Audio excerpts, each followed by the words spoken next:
There is Jesus. There is power. There is hope.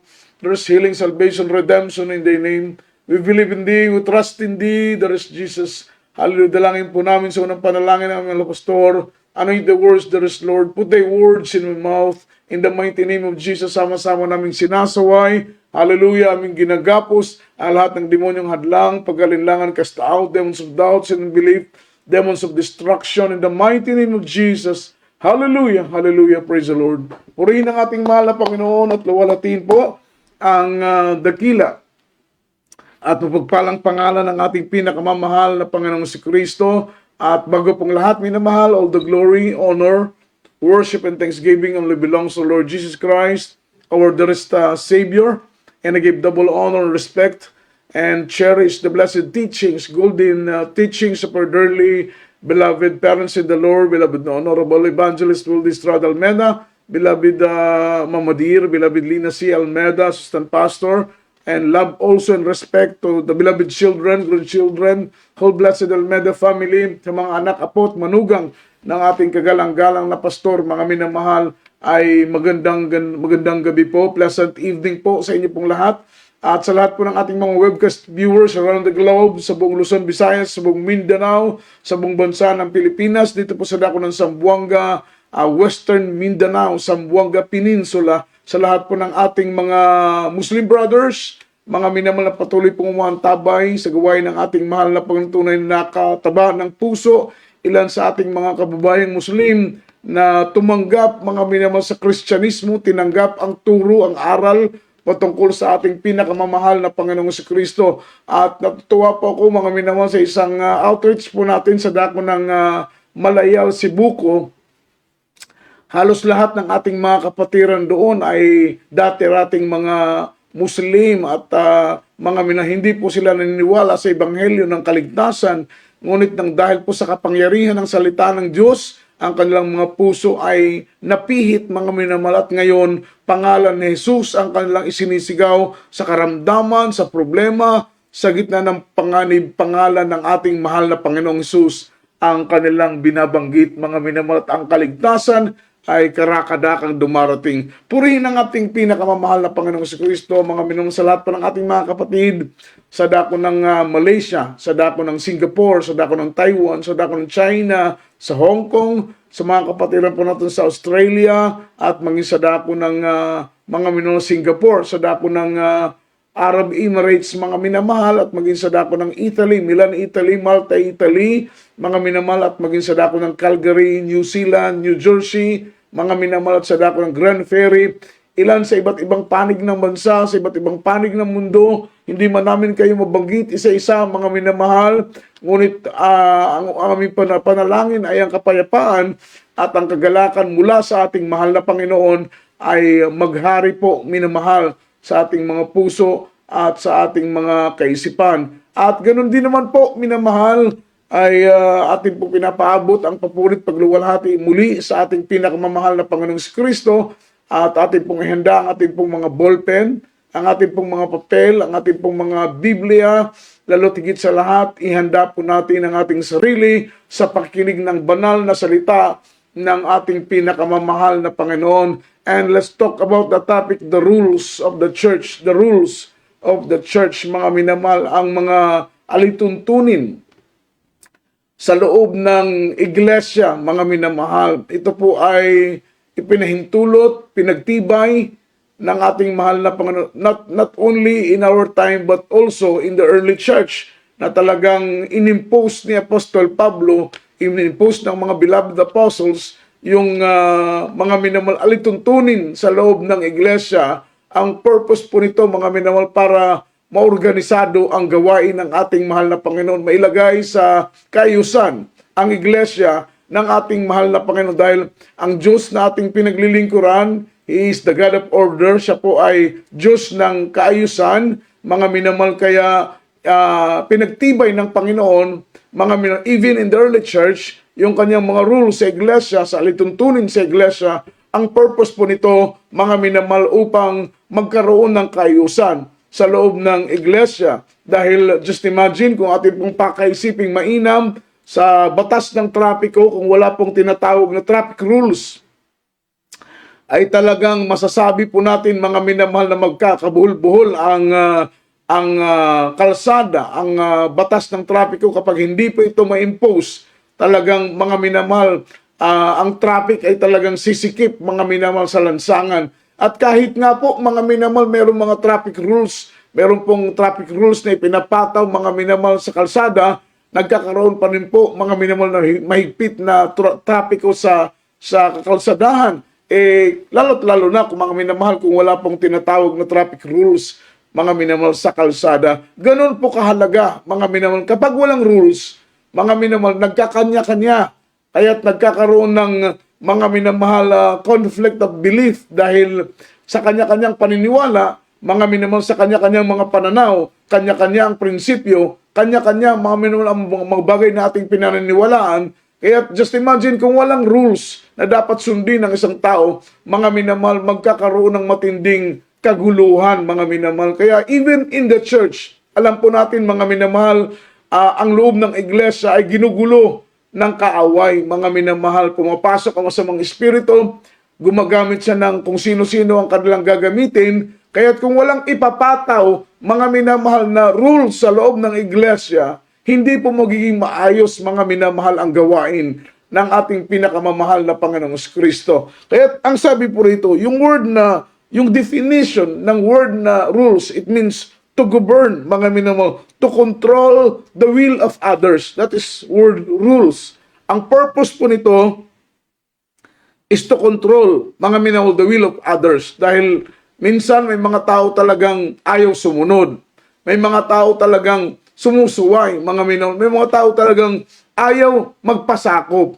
Kaya kung walang rules, mga minamahal, talagang magkakaroon ng pagkabahabahagi, magkakaroon ng pagkakampi-kampi. Just imagine, kahit nga may rules, sometimes nagkakaroon ng pagkabahabahagi, nagkakaroon ng pagkakampi-kampi, mga minamahal. Ilalot higit, mga minamahal, kung wala ang rules sa loob ng iglesia. Ang layunin ng rules ay hindi po nakakasama yung mga regulation, yung mga rules sa loob ng church, mga minamahal, dahil ito po ay ipinapataw, mga minamahal, para po sa ikakaayos, mga minamahal ko, ng bawat isa. Sa loob ng church, meron pong rules. Kahit po sa aming mga manggagawa, meron pong rules. Sa mga choir member, meron pong rules. Sa bawat preacher, meron pong rules. Kahit po sa mga instrumentalist, mga minamahal, ay meron pong batas na kautusan na ipinapataw. Kagaya nga ng sinabi ko, yung word na rules, mga minamahal, is control, to govern, to control the will of others. Ang sabi rito, mga minamahal, following the rules and regulation in order to control and refrain the friction of belief, because there is friction, pagkabahabagi, pagkakasalungat-salungat, yung word na friction, it means pagkakasalungat ng paniniwala. Magkakaiba ang ating paniniwala dahil magkakaiba ang ating kinalakihan, magkakaiba ang ating pamilya, magkakaiba ang lugar na ating kinalakihan, magkakaiba ang ating mga lahi. Kaya hindi imposible na magkakaiba ang ating pananaw. Hindi imposible na magkakaiba ang ating paniniwala. Hindi imposible na magkakaiba ang mga minamahal, ang mga bagay na ating pinaninindigan. Kaya ang purpose ng rules, mga minamahal, and regulation, in order to control and refrain. What's the word refrain? Ito po ang pumipigil, mga minamahal, upang hindi po makapenetrate, mga minamahal, yung friction sa iba't ibang uri ng ating paniniwala. Rules are necessary, mga minamahal. It is needed to conduct, mga minamahal, yung rules ipataw sa loob ng iglesia, mga minamahal. Imagine kung wala pong mga rules sa loob ng halimbawa, ikaw ay nasa kumpanya. May mga rules ang company. Ikaw ay nasa isang pabrika, ikaw ay nasa isang trabaho, ikaw ay nasa isang opisina. May mga rules na ipinapataw. Hindi po pwede, mga minamahal, na ikaw ang masusunod, hindi ang rules. Dahil kapag suwayin mo ang rules na ipinataw, mga minamahal, sa isang kumpanya, suwayin mo yung rules na ipinataw sa isang ospital. Halimbawa, mga minamahal, yung visitation sa mga patient, sa mga pasyente sa loob ng ospital hanggang 10 o'clock lang. Pagdating ng 10 o'clock, hindi ka na papapasukin, mga minamahal ko, ng guard. Pag magpumilit ka nagkakaroon ka ng violation, mga minamahal, dahil hindi mo sinunod yung batas, yung rules, mga minamahal ko, ng isang ospital. Kaya ang purpose po nito, mga minamahal, yung word na rules, ang purpose po nito is, mga minamahal, to control, to refrain, para pigilan yung fraction of belief, mga minamahal, yung dahil iba-iba ang ating paniniwala, iba ang ating pananaw. Kapag ipilit mo ang sarili mong paniniwala, ipilit mo ang sarili mong pananaw, at itong pananaw mo na ito, ang paniniwala mong ito ay against doon sa rules, nagkakaroon ka ng violation. Ikaw ay lumalabag, mga minamahal, sa batas. Ikaw ay lumalabag sa utos. At itong kautusan ito, itong mga rules na ito, ito'y pinagtibay not only in our time, also in the early church. Kaya makita mo, mga minamahal, sa loob ng iglesia, bago tayo, mga minamahal, pumasok sa loob ng iglesia at magpagamit sa mahal na Panginoon, as a full-time worker, as a full-time preachers, mga minamahal, part-time preachers, bago tayo pumasok as instrumentalist o tayo po ay maging mag-aawit sa loob ng iglesia, before tayo pumasok, mga minamahal, sa mga tungkulin na yan, first step na kailangan natin gawin, alamin natin yung mga rules, mga minamahal, para hindi tayo magulat, hindi tayo, mga minamahal, masorpresa. Pagdating ng panahon na ikaw ay ginagamit na sa loob ng gawain ng ating pinakamamahal na Panginoon at ipataw ang rules, mga minamahal, ito po ay karapatan ng church, karapatan ng mga nangunguna sa iglesia ng ating mahal, lalong-lalo na yung mga assigned preachers na ina-assign, mga minamahal, sa iba't ibang mga outreach. Ang purpose po nila, ipinapataw ng mahigpit ang kautusan ng ating iglesia. Ang purpose po nito, mga minamahal, ay para sa kaayusan ng banal na gawain, to refrain, to control, mga minamahal, yung mga fraction of belief. Dahil kung papabayaan lang po ito, magugulo ang iglesia, magkakabahagi ang iglesia, masisira ang gawain ng ating mahal na Panginoon. Unang talata nating pag-aaralan, mga minamahal, from the book 2 Timothy, chapter 2, verse 1, up to verse 5, mga minamahal. Ang sabi rito sa verse 1, mga minamahal, be strong in the grace of Christ Jesus. Tayo po ay magpakatibay, magpakatatag, mga minamahal, sa biyaya na mula sa ating pinakamamahal. Sabi rito, ikaw nga, anak ko, magpakalakas ka sa biyayang nasa kay Kristo Jesus. Ito po ay napakahalaga na sa ating paglilingkod, sapagkat, mga minamahal, kailangan natin ipagtrabaho ang ating kaligtasan na binigay sa atin ng ating mahal na Panginoong Hesus. Huwag po nating ibaliwala. Huwag po natin sayangin ang biyaya na bigay ng ating mahal na Panginoon sa atin. Sapagkat ang kaligtasan, ito po ay biyaya. Ang kaligtasan, ito po ay tanda ng habag ng ating pinakamamahal na Panginoon. Mga minamahal, ang Diyos ang pumipili. Siya ang tumawag. Siya ang pumili sa iyo, mga minamahal. Siya ang nag-appoint sa iyo, mga minamahal, para makapaglingkod sa ating pinakamamahal na hindi ikaw ang tumawag, hindi ikaw ang pumili, kundi ang Diyos ang pumili sa iyo, ang Diyos ang tumawag sa iyo. Kaya, mga minamahal, isang napakalaking pribilehiyo, isang napakalaking oportunidad na tayo po ay tinawag ng Diyos sa malang kapamaraanan. Ang iba sa atin, nakilala natin ang Panginoon through radio program, to TV program. Ang iba sa atin, through Bible studies, through crusade, mga minamahal. Ang iba sa ating personal, tayong hinayagan ng salita ng ating mahal na Panginoon. Kaya naman, nakilala natin ang ating pinakamamahal na Panginoon. At ang ating puso'y nag-uumapaw ang pagpupuri. Nag-uumapaw ang ating pagpapasalamat sa ating pinakamamahal na Panginoong Kristo dahil nakilala natin ang Diyos. Ang karamdaman natin gumaling, ang problema natin nalutas, buhay natin unti-unting nare-reforma. Ang buhay natin unti-unting nagbabago, mga minamahal. Ang puso natin nakaranas tayo ng kapayapaan, kagalakan sa puso't kaisipan. It means, mga minamahal, ang kaligtasan, salvation is grace, mga minamahal, mula sa ating mahal na Panginoon. Ito'y biyaya. Kaya ang turo ng Biblia, mga minamahal, mag-spend tayo ng effort, mga minamahal, para magkaroon tayo ng kalakasan sa paglilingkod. Sapagkat ang sabi ng Biblia, anak ko, magpakalakas ka sa biyayang nasa kay Kristo Jesus. Tayo po ay magpakalakas sa paglilingkod sa ating pinakamamahal na Panginoon para pagdating ng pagsubok, pagdating ng problema, pagdating ng kahirapan, pagdating, mga minamahal ko, ng kawalan, tayo po ay nasa panahon ng mga minamahal tuturo o pagpapatibay, pagtesting ng ating mga pananampalataya. meron tayong sapat, mga minamahal ko, na taglay na kalakasan para magtagumpay. Sapat na kalakasan, taglay na kalakasan para, mga minamahal, tayo po'y makapagpatuloy sa paglilingkod sa mahal na Panginoon. Kaya kailangan po natin ng kalakasan na galing sa ating pinakamamahal na Panginoon. Dahil yung lakas na ating taglay, in our own, yung strength na ating taglay, sarili nating kalakasan, hindi po ito sapat to overcome trials, to conquer temptation. Hindi po sapat ang ating lakas na taglay. Kailangan natin ng dagdag na lakas na galing sa mahal na Panginoon. Ulitin ko po, kailangan natin ng karagdagang kalakasan na galing sa mahal na Panginoon. Because our own strength are not enough. Hindi po ito sapat, mga minamahal, para ma-overcome natin yung pagsubok, yung problema, yung kahirapan. Dahil dumarating po yan sa buhay natin. Hindi po tayo exempted, mga minamahal. Kahit sinong anak ng Diyos, ang sino mang sumusunod sa landas ni Kristo, we are called not only to believe, but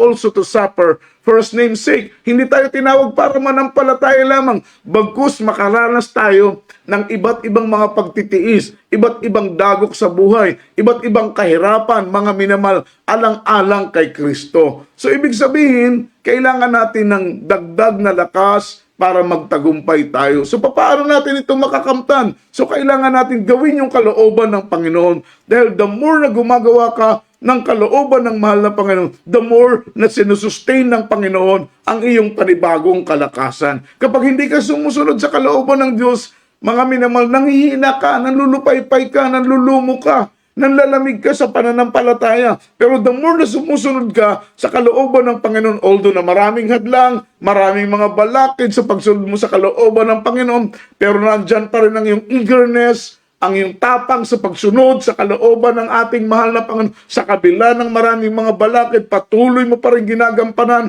ang tungkulin mo sa paglilingkod sa ating mahal na Panginoon. Nararamdaman mo yung pagsustain ng mahal na Panginoon, ng kalakasan sa iyong spiritual na buhay.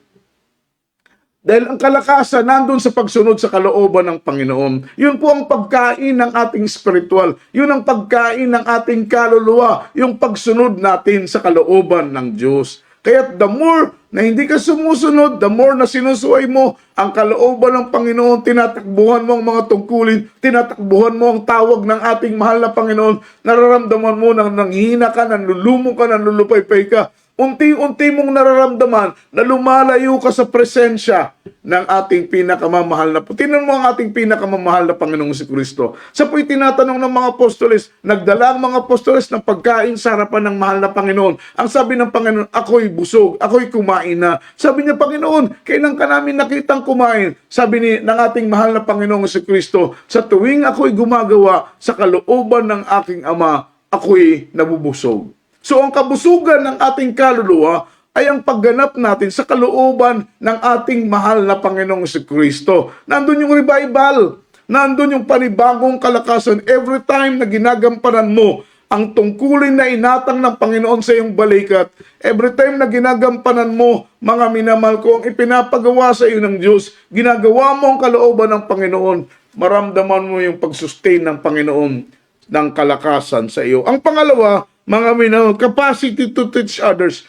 Ang Diyos magbigay sa iyo ng kapasidad para magturo sa iba. Chapter 2, verse 2, mga minamahal, ng 2 Timothy chapter 1, verse 2.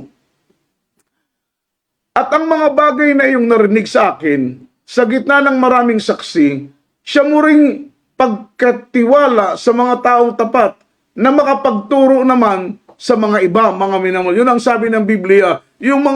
Kaya napaka-importante na tayo po ay mag-aral. Anong purpose? Bakit tayo nag-aaral ng salita ng ating mahal na Panginoon? Upang tayo po ay matuto.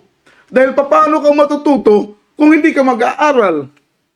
Kaya nga po, every time na meron tayong preaching, isulat po ninyo ang mga bersikulo na inyong napapakinggan, mga minamahal. At ito ay ating tandaan, ang mga turo, ang mga aral na itinuro ng ating mga magulang sa Panginoon, turo at aral na itinuro ng ating beloved pastor, turo at aral na itinuro sa atin ng ating beloved Mama Dear, mga minamahal. Ito'y itimo natin, mga minamahal, sa ating mga puso. Ito'y mga minamahal, iukit natin sa ating, itatak natin sa ating isip, sa ating puso, ang mga salita ng ating mahal. Tayo po'y mag-aral ng salita ng Panginoon. Ano pong sabi ng Bible? Study to show thyself approved unto God. Mag-aral tayo. Ipakita natin sa mahal na Panginoon na tayo po ay karapat-dapat na matuto. At kapag makita ng Panginoon na tayo interesado sa pag-aaral, magiging karapat-dapat tayong matuto. At kapag tayo po ay matuto na sa salita ng Panginoon, ipagkatiwala sa atin ang karunungang espiritual na galing sa ating mahal na Panginoon, makapagtuturo naman tayo sa iba. That is word capacity to teach others. Sapagkat yun po ang kailangan, mga minamahal. Maraming mga tao na lalapit sa iyo, magpapakonsil, mga huling tumanggap, mga mananampalatayang, mga huling tumanggap sa ating mahal na Panginoon. They needed mga minamahal counseling. Kailangan nilang tumanggap ng mga payo, ng mga aral, ng mga pagtuturo. So kung tayo po'y may taglay, meron tayong, bigyan tayo ng Panginoon ng sapat na karunungan, capacity to teach others, gampanan po natin yun, mga minamahal. Dahil sabi ng Biblia, encourage one with another, pray one with another, encourage, teach one in another, mga minamahal. Magturo tayo sa iba. Kung anong nalalaman nating mga minamahal salita ng Diyos, turo ng ating mahal na Panginoon sa iglesia, huwag natin sayangin yung karunungan na ibinigay sa atin. Kaya nga po minsan, meron po kami mga kapwa, mga ngaral na tumitigil sa pangangaral ng salita ng mahal na Panginoon dahil sa mga nararanasan po nilang mabibigat na mga pagsubok, ilan sa mga ngaral na talagang hindi po na-overcome yung trials ng buhay na nangyari sa kanila, nawawala sa pagpapagamit. Nalulungkot po kami, mga minamahal, dahil nagtatagumpay minsan ang gawa ng kaaway sa ilan po nating mga kapwa mga ngaral, at nakakatuwa din po dahil meron pong iba na talagang mga minamahal, hindi po isinusuko ang mga bandila ng pananampalataya. Pilit na itinatayo ang pananampalataya sa ating mahal na Panginoon. Bagamat ang iba ay napagtatagumpayan ng kaaway, sila'y nabubuwal, nahuhulog, nawawala, mga minamahal, nakakalungkot sapagkat napakahalaga na mas mainam sa ating panahon ngayon na mas marami ang nangangaral ng salita ng ating mahal na Panginoon. Verse 3, ano pong sabi ng Biblia? Endure hardness as a good soldiers of Christ. Bilang sundalo ni Kristo, dahil tayo po'y mga sundalo ni Kristo, mga minamahal, ang sabi rito, thou therefore endure hardness as a good soldiers of Christ. Endure hardness as a good soldiers of Christ. So tayo po ay mga good soldiers ng ating pinakamamahal na Panginoon. As a good soldiers, we need to endure hardness, mga minamahal. Sa Tagalog version, basahin natin ang Biblia. Sabi ng salita ng Panginoon, makipagtiis ka sa akin ng mga kahirapan, na gaya ng mabuting kawal ni Kristo Jesus. Ito po ay mga minamahal normal na nangyayari sa mga anak ng ating pinakamamahal na Panginoon. Hindi po tayo matawag na mabuting sundalo ni Kristo kung hindi po natin maranasan ang hirap na dinanas ng ating mahal na Panginoong Hesus. Ang sabi pa nga ng aking narinig, there is no servant greater than their master. Wala pong alipin na hihigit sa kanilang Panginoon. So tayo po'y alipin ng Panginoon, mabuting alipin ng Diyos, mabuting kawal ng ating mahal na Panginoon. So walang alipin, walang kawal, mga minamahal, na hindi nila mararanasan ang dinanas ng kanilang Panginoon, mga minamahal ng kanilang superior. So gusto mong maging general, kailangan maranasan muna ang naranasan ng general. Kung gusto mong maging colonel, tumaas ang ranggo, kailangan mga minamahal, maranasan mo ang ibang uri ng mga pagtitiis. Kaya nga, wala pong alipin na higit sa kanilang Panginoon. Ang ating mahal na Panginoong Jesucristo, in His time, talagang mga minamahal, maluluha ka mo, mangha ka sa tatag at dedikasyon ng ating mahal na Panginoong Jesucristo. Even up to the end, mga minamahal, of His life, talagang in-endure niya, mga minamahal, yung hirap. Up to the cross of Calvary, hanggang sa krus ng Kalbaryo, tiniis ng mahal na Panginoon ang hirap. At dahil sa hirap na yun, mga minamahal, bawat latay ng latigo, bawat patak ng dugo, bawat sakripisyo na ginawa ng ating mahal na Panginoon, yun naman ang naging daan na tayo po ay nakasumpong ng katubusan ng ating mga kaluluwa. Dahil kung si Kristo ang ating mahal na Panginoon hindi nag-aalay ng kanyang buhay sa krus ng Kalbaryo. Hindi po siya nagpatigis ng kanyang banal na dugo sa krus ng Kalbaryo. Wala po tayong kaligtasan ngayon. Dahil sabi ng Biblia, for the remission, mga minamahal, yung blood, there is no remission of sin without shedding of blood. Kung wala pong pagpatigis ng banal na dugo, wala daw po tayong kapatawaran. So kung hindi natin masumpungan ang kapatawaran, paano tayong maliligtas? Ulitin ko po, without shedding of blood, there is no remission of sin. Kung ating mahal na Panginoon hindi nagpatigis ng kanyang banal na dugo sa krus ng Kalbaryo, wala tayong kaligtasan, mga minamahal. Amen? Kaya makita mo, utang na loob natin, yung kaligtasan na tinatamasa nga natin ngayon, yung mga pagpapala na tinatamasa natin ngayon, ito'y utang natin sa ating pinakamamahal na Panginoon. Yung pagbabago ng buhay na ating tinatamasa ngayon, ito'y utang natin sa Diyos. Yan po'y ating pakatandaan. Huwag na huwag nating kakalimutan ang mga pagpapala na tinatamasa natin ngayon ay utang natin ito sa ating mahal. Utang na kailangan nating bayaran, mga minamahal. Dahil kapag may utang tayo at hindi natin mabayaran, hindi po matutuwa yung ating inutangan. Ganun na ganun sa ating mahal na Panginoon. Huwag natin gayahin ng mga Israelita na pagkatapos nilang pinagpala, mga minamahal, sila ay nagkaroon ng spiritual amnesia. Sila po ay nakalimot na sa ating pinakamamahal na Panginoon. Kadalasan, napakaraming mga mananampalataya na nagkakaroon ng spiritual na amnesia. Ito po'y pagkalimot na spiritual, mga minamahal. Nakakalimutan nila kung gaano kabait. Nakakalimutan nila kung gaano kabuti ang Panginoon. Nakakalimutan nila kung paano silang pinagpala, paano binago ng Diyos ang kanilang buhay, kung paano naghimala ang mahal na Panginoon sa kanila. Nakalimutan nila. Ang tawag po rito, mga Kristiyanong walang utang na loob. Dahil kung may utang na loob ka, mga minamahal, siyempre, magbibigay ganti ka. Kumbaga, pagtanaw ng utang na loob. So, ang ating mahal na Panginoon, mga minamahal, ang ating dakilan Diyos, hindi niya kailangan ng pera, hindi niya kailangan ng kayamanan.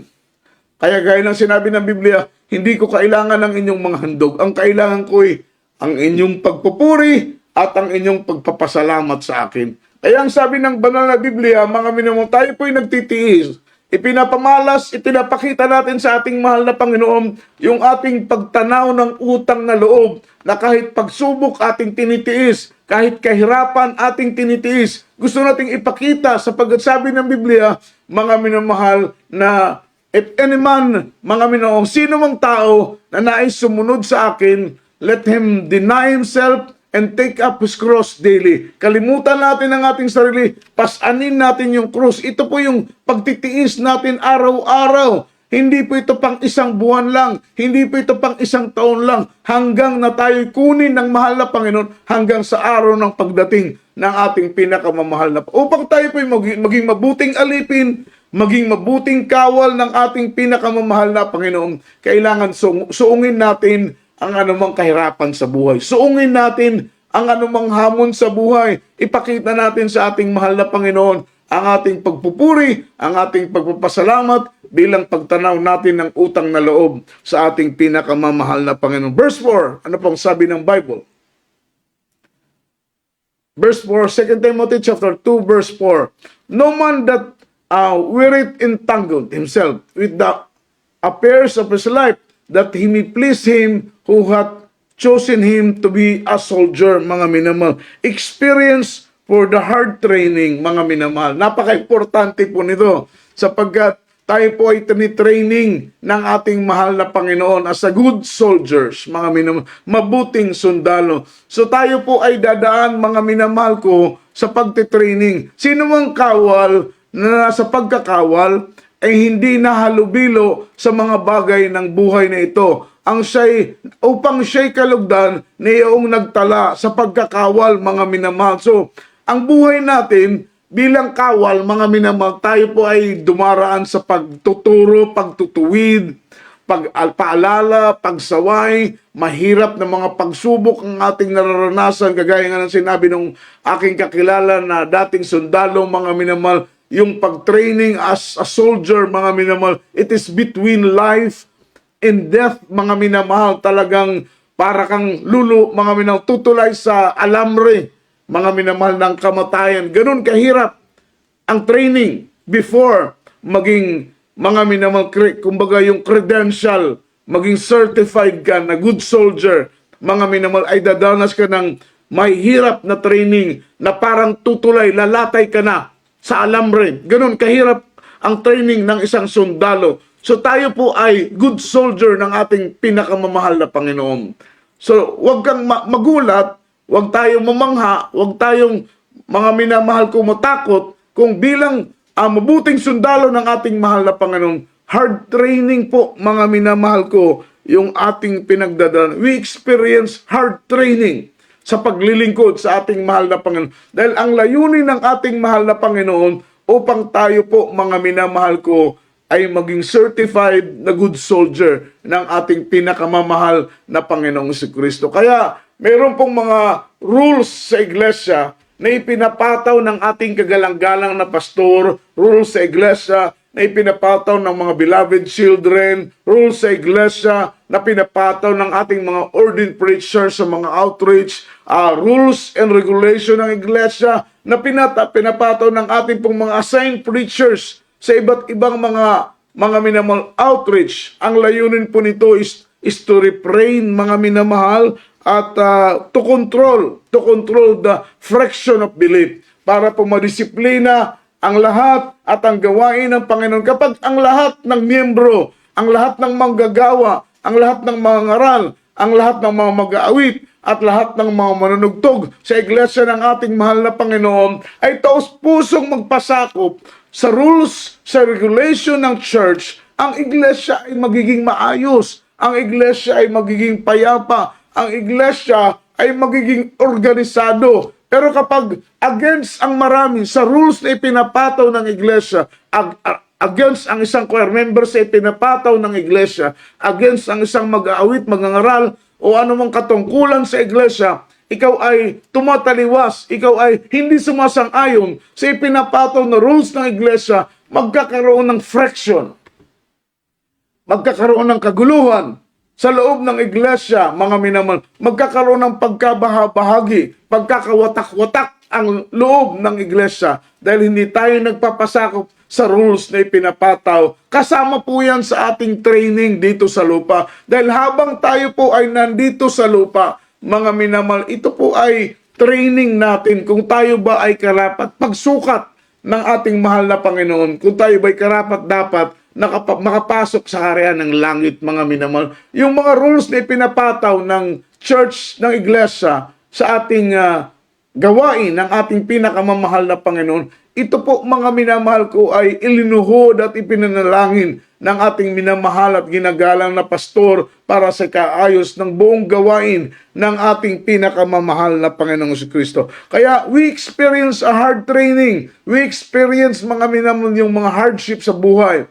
Ang purpose po nito, upang tayo po'y maging sakdal, upang tayo po'y maging kaaya-aya, upang tayo po ay maging karapat-dapat sa harapan ng ating pinakamamahal na Panginoon, mga minamahal. Dahil Diyos lang ang may kapangyarihan upang tayo'y gawing karapat-dapat ng ating mahal na Panginoon. Ngunit ganun pa man, dahil si Kristo ay namatay para maging karapat-dapat tayo, si Kristo ay nabayubay sa krus ng Kalbaryo, siya po'y nagpadanak ng kanyang banal na dugo. Ang purpose nito, upang tayo po'y maging karapat-dapat sa kanyang banal na harapan.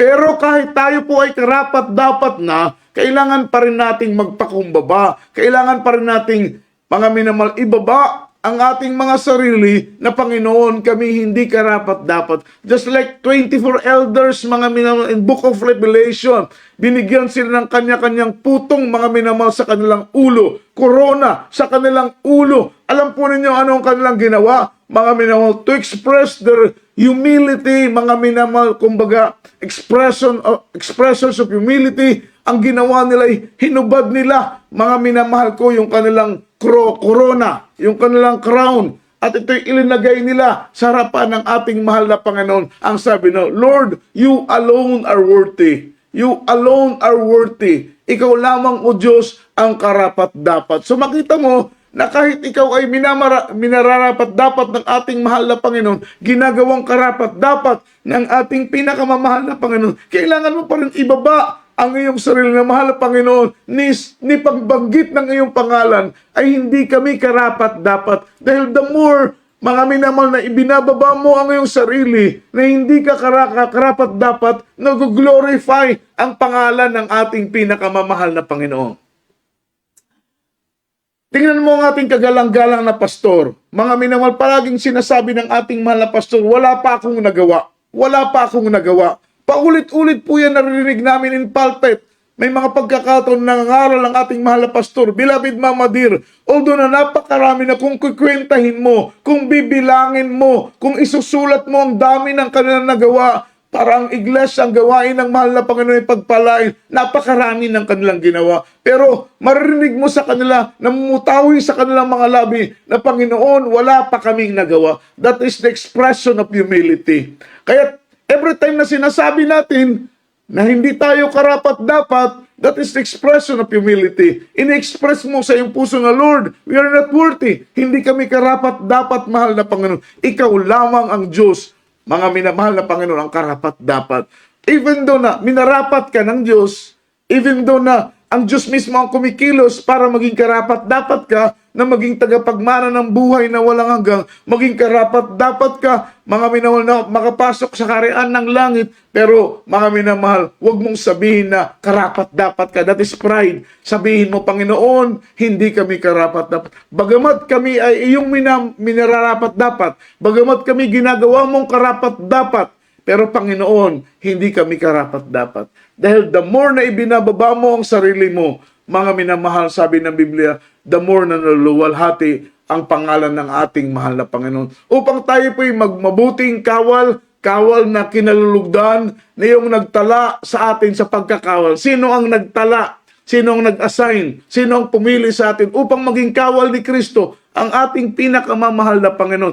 So yung performance natin, ginagawa natin ito hindi para sa tao, mga minamahal. Para maging mabuti tayong kawal, ginagampanan natin yung pagiging kawal ni Kristo. May mga alituntunin, mga minamahal, ang pagiging kawal ni Kristo. Upang tayo po'y makapagbigay lugod sa ating superior, sa ating commandant, sa ating general, sa ating pong kapitan, kailangan gawin natin yung tungkulin ng pagiging isang kawal. Upang tayo po ay, mga minamahal, kalugdan, mga minamahal, doon sa mga taong nagtala sa atin sa pagiging kawal, mga minamahal ni Kristo. Walang iba, kundi ang ating pinakamamahal na Panginoon. Kaya tayo po ay naglilingkod, mga minamahal, not to please man. Hindi tayo naglilingkod, mga minamahal, para sa kaligayahan, kaluguran ng iba. Tayo po'y naglilingkod para sa kaluluwalhati ng ating pinakamamahal. We are not man's pleasers, mga minamahal. Hindi tayo naglilingkod para maging tagapagbigay aliw, para magbigay lugod, mga minamahal ko sa tao. Kaya nga po minsan nalulungkot ka, may ilang manggagawa, ilang mga kapatiran natin na masigasig na gumagawa kapag naandyan si preacher, naandyan ang mahal na pastor, naandyan ang beloved Mama Dear, naandyan ang ordained preacher, masigasig na gumagawa kapag nakikita ng mga beloved children. We are not a man's pleasers, mga minamahal.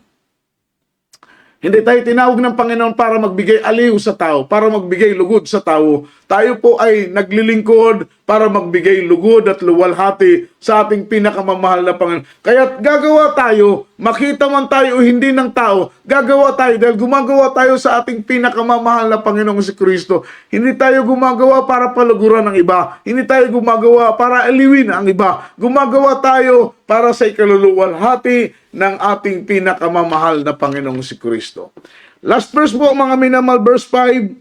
Ano po ang sabi ng Biblia from the book of 2 Timothy chapter 5? And if a man also strive for masteries, yet is he not crowned except he strive lawfully. We need to strive lawfully. Ibig sabihin, mga minamahal, tayo po'y magsikap. Dapat ang ating pagsisikap ay naayon po sa kautusan ng ating mahal na Panginoon. In Tagalog version, ano pong sabi ng Biblia? Sabi ng salita ng Panginoon, at kung ang sino man ay makikipaglaban naman sa mga laro, ay hindi pinuputungan maliban na kung makipaglabang matuwid. Ibig sabihin, huwag kang makipaglaban, mga minamahal ko, ng may daya. Kahit manalo ka sa isang laban, kung ikaw ay nanalo dahil ikaw ay nandaya, walang karangalan doon. Praise the Lord. Totoo po yan. Manalo ka kahit sa anong larangan ng pakikipaglaban. Maglaro ka kahit sa anong larangan ng laro. Kung sa paglalaro mo at pakikipaglaban mo, ikaw ay nanalo at ikaw ay nandaya, walang karakalan. Wala pong putong ng buhay na ipuputong sa iyong ulo maliban kung ikaw ay makipaglabang matuwid. Napakahalaga ng paglilingkod sa ating pinakamamahal na Panginoon na tayo po ay sumusunod sa kautusan. Kaya napakahalaga, sabi, strive lawfully, mga minamahal. Tayo po ay maglingkod, makipagbaka, lumaban, mga minamahal, na mayroon pong pagtalima sa mga rules, that is, strive lawfully, that is the rules, yung mga regulation ng iglesia, ng ating pinakamamahal na Panginoong Kristo. Kaya makita mo, mga minamahal, kung wala pong ipagtitibay na batas, kaya huwag tayong ma-offend.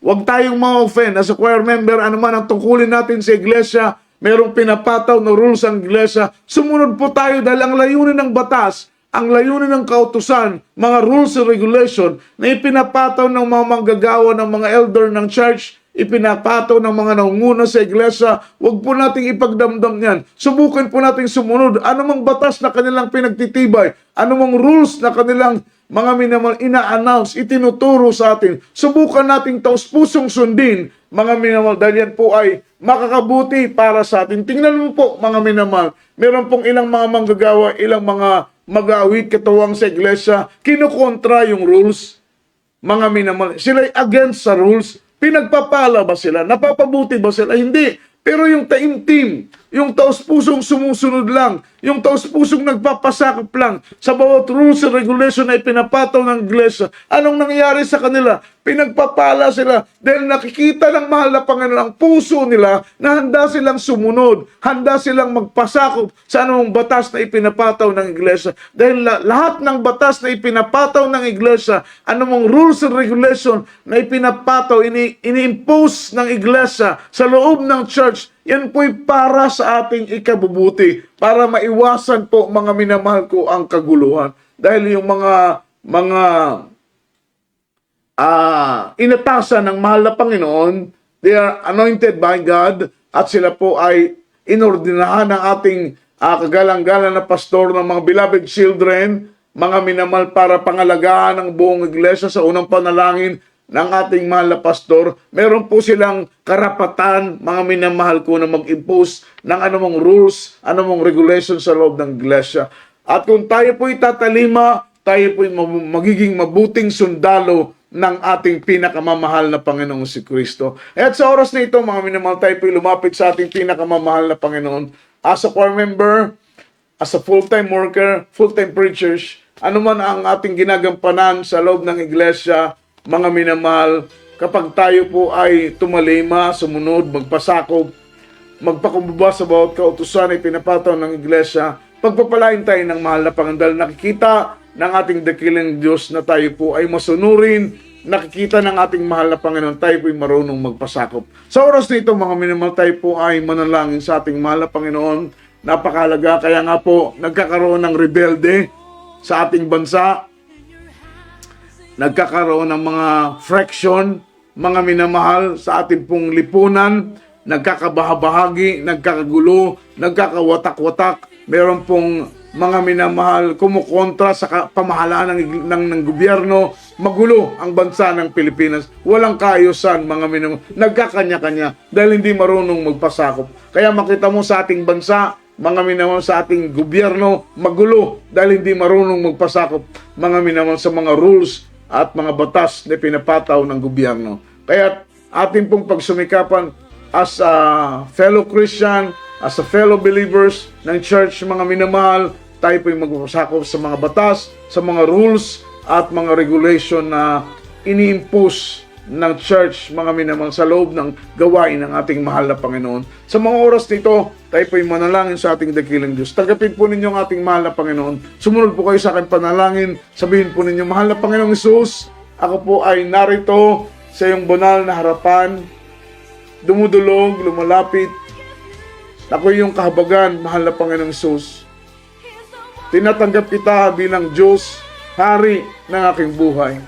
Isulat mo ang aking pangalan sa aklat ng buhay kasama ng aking buong sambahayan. Sa pangalan ni Jesus, sa pangalan ni Jesus. Amen, amen. Kami manalangin, mga inamahal, para po sa inyo. Dakilat mapagpala naming Ama sa langit, Diyos na makapangyarihan sa lahat, sa matamis at mapagpala mong pangalang Kristo Jesus, dalangin po namin, Panginoon, sa aming mga kababayan, buong Luzon, buong Visayas, buong Mindanao, sa buong Pilipinas. Ang bansang ito ikahabagan mo.